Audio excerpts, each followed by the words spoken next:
जब हम पहुंचे अपनी जीप पर और हम चल चुके थे 30 किलोमीटर पिछले 12 घंटों में। अब ये बहुत ही थकाने वाली जर्नी थी, लेकिन इस जर्नी की वजह से मेरे आगे के प्रोग्राम में मुझे बहुत मदद मिली।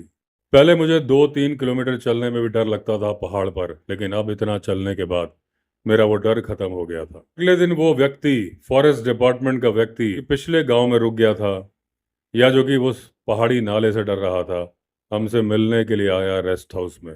अब वो हमारे लिए खबर लेके आया था कि एक गाय मार दी गई है काफुल्टा गांव में, उस गांव में जहां वो रात रुका था। लेकिन वो खबर में ये नहीं बता पा रहा था कि उस गाय को आदमखोर ने मारा है या फिर मारा है एक नॉर्मल लेपर्ड ने। अब हम जल्दी से तैयार हो गए, क्योंकि काफुल्टा गांव पहाड़ी के ऊपर था और वहां जाने के लिए हमें चलना था 14 किलोमीटर। हमने हायर कर लिया एक नेपाली लेबरर को, जो कि कैरी कर रहा था हमारा फोल्डिंग मचान।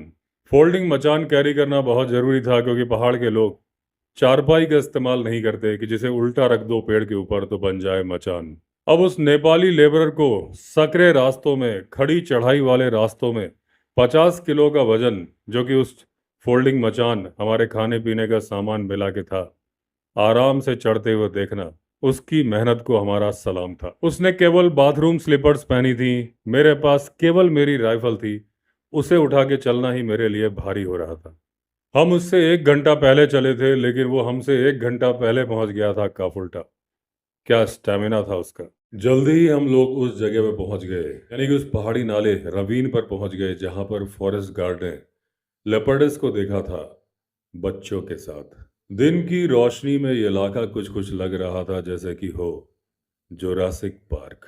अब एक पतला सा सकरा सा रास्ता था जिसके बगल में स्ट्रीम बह रही थी। वो आवाज तो कर रही थी, लेकिन नजर नहीं आ रही थी, क्योंकि दोनों तरफ ऊंची ऊंची फर्न्स की झाड़ियां थी।